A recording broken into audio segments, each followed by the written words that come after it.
الحمد لله وكفى وسلام على عباده الذين اصطفى أما بعد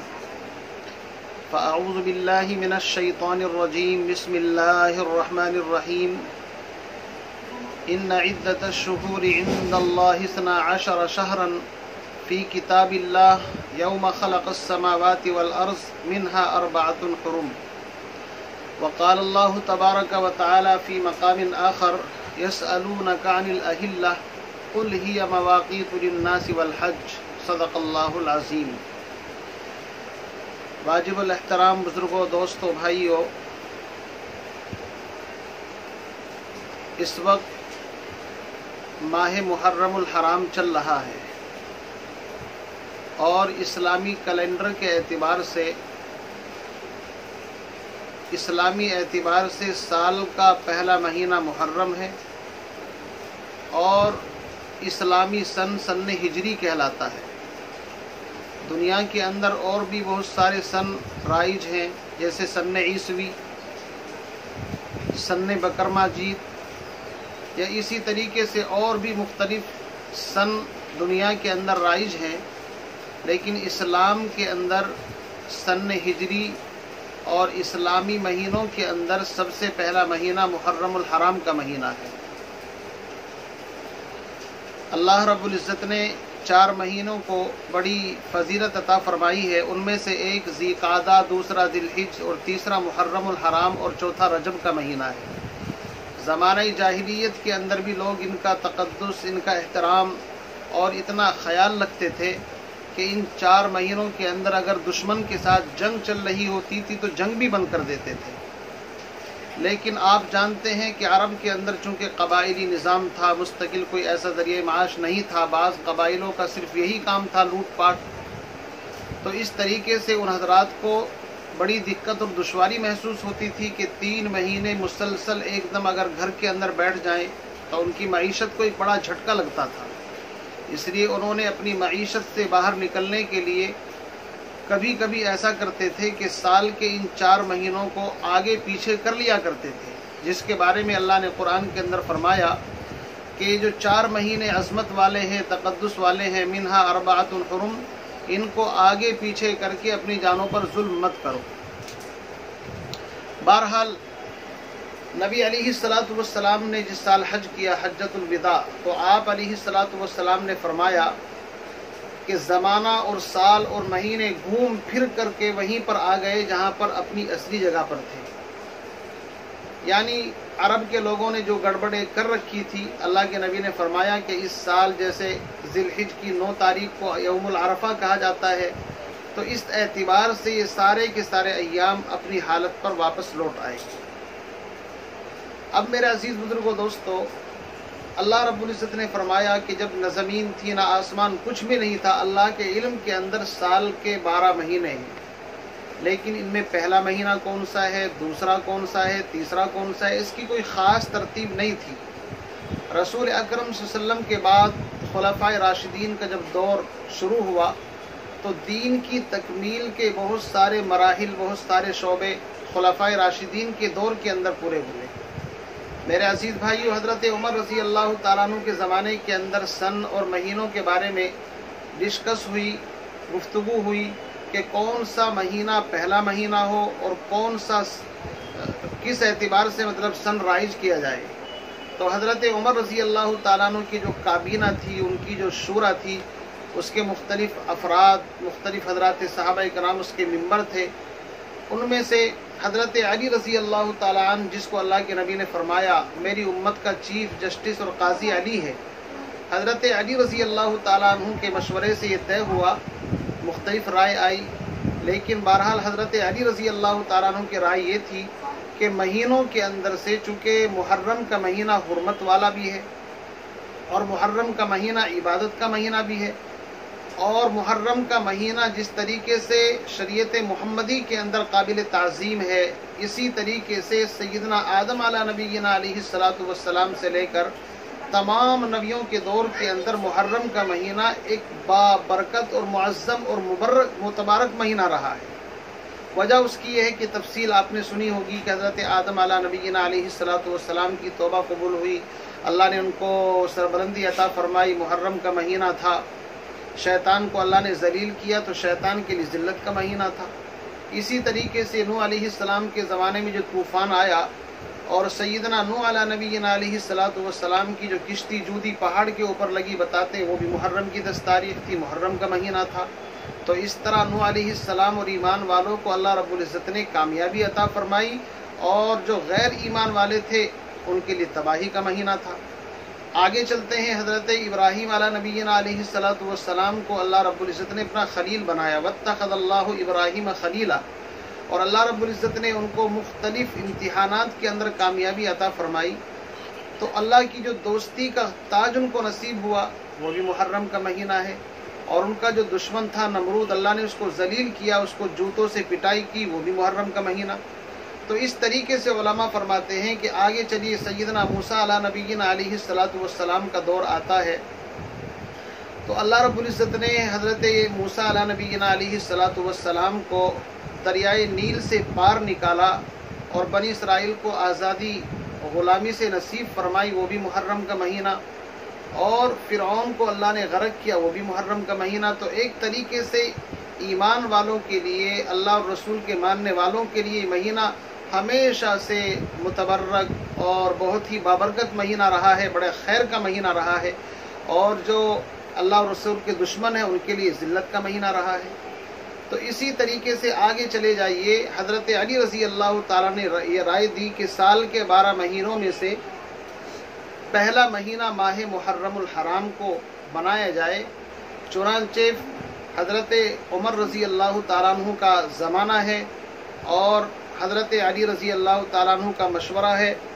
اور جن کو خود اللہ کے نبی نے فرمایا میری امت کا قاضی اور چیف جسٹس علی ہے، تو بہرحال ان کے فیصلے کو کون انکار کر سکتا تھا۔ تو اس اعتبار سے حضرت عمر رضی اللہ تعالیٰ عنہ کے زمانے کے اندر یہ بات فائنل ہو گئی۔ اب دوسری بات یہ کہ سن کب سے شروع کیا جائے، چونکہ حضرت عمر کے دور کے اندر فتوحات بڑی، 22 لاکھ مربع میل زمین پر اسلام کا پرچم بلند ہوا، تو اب مسئلہ یہ پیش آ رہا تھا کہ جو خطوط باہر سے آتے ہیں یا بیت المال کے اندر جو غلے ہیں، اناج ہے، ان کی بوریوں کے اوپر اگر کوئی مہر اور اگر کوئی تاریخ اور کوئی سن نہیں ہوگا تو اس سے ظاہر بات ہے معاملہ وصولیابی کے اندر اور امپورٹ ایکسپورٹ کے اندر بڑی دقت آتی تھی۔ تو صحابہ کرام کے مشورے سے حضرت علی رضی اللہ تعالیٰ عنہ نے رائے دی، رائے تو مختلف آئی کہ نبی کی پیدائش سے سن کا آغاز کیا جائے، یا نبی کی وفات سے کیا جائے، یا رمضان سے کیا جائے، یا اسی طریقے سے اور مختلف رائے آئی۔ میرے عزیز بھائیو، حضرت علی رضی اللہ تعالیٰ عنہ نے فرمایا کہ نبی علیہ السلام کی 63 سالہ زندگی، اس میں سے 40 کو مائنس کر دیجئے، پھر 23 سالہ زندگی 2 حصوں کے اندر ڈیوائیڈ ہے، 13 سالہ مکی زندگی اور 10 سالہ مدنی زندگی۔ اور مکی زندگی ظلم اور جفا اور بالکل یوں کہہ لیجئے کہ ہر طریقے سے تکلیفوں کی زندگی ہے، اور مدنی زندگی کی انقلابی زندگی ہے۔ ہجرت کے بعد اللہ رب العزت نے صحابہ کو بڑی فتوحات، بڑی کامیابیاں اور بہت کچھ عطا فرمایا، یہاں تک کہ 10 سال کے عرصے کے اندر ریاست مدینہ کے نام سے مستقل ایک ریاست حکومت تشکیل وجود کے اندر آئی، اور نبی علیہ السلام کی حیات ہی کے اندر تقریباً جزیرۃ العرب پورا اور تقریباً 10 یا 11 لاکھ مربع میل زمین کے اوپر اسلام کا پرچم بلند ہوا۔ تو حضرت علی رضی اللہ تعالیٰ عنہ کی رائے یہ تھی کہ سن جو ہے وہ ہجرت سے شروع کیا جائے، ایک تو اس میں نبی اور صدیق کی دوستی کی یاد تازہ ہو جائے گی، اور دوسرے مدنی زندگی جو ہے وہ ایک انقلابی زندگی ہے، اور یہ امت انقلابی ہے۔ تو اس فیصلے کے اوپر بھی مہر لگ گئی، اور اس وقت سے جو مسلمانوں کا سال ہے وہ سال ہجری شمار ہوتا ہے۔ دوسری بات یہ یاد رکھیے کہ دیکھو جو عیسوی کیلنڈر ہے اس کی جو تواریخ ہے اس کا مدار سورج کے اوپر ہے، اور اسلامی جو تواریخ ہے اور مہینے ہیں اور کیلنڈر ہے اس کا اعتبار چاند کے اوپر ہے۔ تو ویسے تو چاند اور سورج دونوں اللہ کی مخلوق ہیں، اللہ کی نشانیاں ہیں، چاند بھی نفع کی چیز، سورج بھی نفع کی چیز، لیکن سورج کو دیکھ کر کے کوئی بندہ تاریخ کا تعین نہیں کر سکتا۔ مثال کے طور پر کوئی بندہ جزیروں میں، پہاڑوں میں، بستی سے باہر کہیں ایسی جگہ پر ہے، تو وہ سورج کو نکلتے غروب اور زوال کے وقت کسی وقت بھی دیکھ کر کے یہ طے نہیں کر سکتا کہ آج کیا تاریخ ہوگی، برخلاف چاند کے کہ چاند جب نکلتا ہے تو بہت چھوٹا سا ہوتا ہے، پھر روز بروز بڑھتا ہے 15 تاریخ تک، پھر وہ گھٹنا شروع ہو جاتا ہے۔ تو جو بندہ پہاڑوں میں، جزیروں میں، آبادی سے باہر اگر کہیں بھی ہے تو وہ آرام سے بغیر کسی کے بتائے چاند کو دیکھ کر کے تاریخ کا تعین کر سکتا ہے۔ اور اللہ رب العزت نے یہی فرمایا، یسألونک عن الاہلہ، نبی جی آپ سے چاند کے بارے میں پوچھتے ہیں، آپ فرما دیجئے قل ہی مواقیت للناس، یہ لوگوں کے اوقات کو پہچاننے کے لیے۔ اور شریعت کی پالیسی یہ ہے کہ شریعت نے جتنے بھی احکام رکھے ہیں، چاہے وہ روزے کے ہوں، چاہے زکوٰۃ کے ہوں، چاہے حج کے ہوں، چاہے قربانی کے ہوں، چاہے نکاح اور عدت اور طلاق کے ہوں، ان تمام کا دار و مدار شریعت مطہرہ نے، شریعت مقدسہ نے اور نبی علیہ السلام نے چاند کی تاریخ کے اوپر رکھا ہے۔ شعبان اس کا چاند نظر آ جائے تو شعبان کا مہینہ شروع ہو جائے، پھر وہ 29 کا ہو یا 30 کا، پھر جب چاند نظر آ جائے تو رمضان کے روزے رکھنے شروع کر دو، چاند نظر آ جائے تو عید کر لو۔ اور ذی الحج کی پہلی تاریخ سے لے کر کے 9 تاریخ جس دن ہوگی وہ یوم عرفہ کہلائے گا، اس دن حج کیا جائے گا، اور 10 تاریخ کو قربانی ہوگی۔ تو سارے کے سارے چیزوں کا دار و مدار چاند کے اوپر رکھا ہے۔ اس لیے علماء فرماتے ہیں کہ چاند کی تاریخ کا جاننا اور سیکھنا امت کے اوپر فرض کفایہ ہے۔ فرض کفایہ اس فرض کو کہتے ہیں کہ اگر امت میں سے ایک جماعت، چند افراد اس تاریخ کو اپنے حساب کتاب کے اندر لا رہے ہیں، لکھ رہے ہیں اور اس کے مطابق زندگی گزار رہے ہیں اور وہ چاند کی تاریخ کا علم رکھتے ہیں تو ساری امت گناہ سے بچ جائے گی، چونکہ فرض کفایہ ادا ہو گیا۔ اور اگر بالفرض والمحال خدا نخواستہ ایسے حالات پیدا ہو جائیں کہ ہر فرد، ہر انسان، ہر محکمے کے اندر وہ انگریزی حساب سے ہی اپنا حساب لکھے اور اسی کے مطابق معاملہ شروع کر دے اور چاند کی تاریخ کو بھول جائے تو اس کے اندر پھر ساری کی ساری امت گنہگار ہوگی۔ اس لیے بڑے ہی ادب و احترام کے ساتھ گزارش یہ ہے کہ چاند کی جو تواریخ ہیں ان کا بھی خاص طور سے اہتمام کریں، خاص طور سے مدارس والے، مساجد والے، اور اسی طریقے سے جو حضرات اپنے آفسوں کے اندر اپنے ملازموں کو رکھتے ہیں وہ تنخواہ کے اعتبار سے، ہر اعتبار سے اسی کو انشاءاللہ مقدم رکھیں، اس کے اندر برکت بھی ہے، فائدہ بھی ہے۔ بہرحال تو اس سلسلے میں بات ذہن کے اندر آئی کہ حضرت عمر رضی اللہ تعالیٰ عنہ کے دور کے اندر باقاعدہ 12 مہینوں کے اندر پہلا مہینہ محرم کا مہینہ، اور جو سن ہے وہ سن ہجری، اس کی باقاعدہ اسٹارٹنگ ہو گئی۔ اب دوسری بات عرض یہ کرنی ہے کہ جب محرم کا مہینہ آتا ہے تو بہت سارے حضرات اس مہینے کے اندر کسی نئے کاروبار کو شروع کرنے کو منحوس سمجھتے ہیں، شادی بیاہ کو منحوس سمجھتے ہیں، اچھے کپڑے پہننے کو منحوس سمجھتے ہیں۔ آیا شریعت کے اندر اس کی کوئی گنجائش ہے یا یہ بدعت ہے؟ کیا چیز ہے؟ تو میرے عزیز دوستو، اس سلسلے میں یاد رکھیے سال کے 12 مہینے اور 355 یا 65 دن سب کے سب اللہ کے نزدیک بابرکت ہیں، کسی دن کے اندر کوئی نحوست نہیں، وقت کے اندر کوئی نحوست نہیں۔ میں نے بتایا کہ محرم الحرام کا مہینہ تو ہر نبی کی شریعت کے اندر اگر دیکھا جائے مقدس اور بابرکت مہینہ رہا ہے۔ آپ علیہ السلام جب مدینہ منورہ ہجرت کر کے تشریف لائے تو آپ نے دیکھا کہ مدینہ کے جو یہود تھے، بنو نذیر، بنو قینقاع اور بنو قریظہ وغیرہ، یہ لوگ روزہ رکھتے ہیں۔ تو نبی علیہ السلام نے پوچھا بھئی یہ روزہ کیوں رکھتے ہیں محرم کی 10 تاریخ کا؟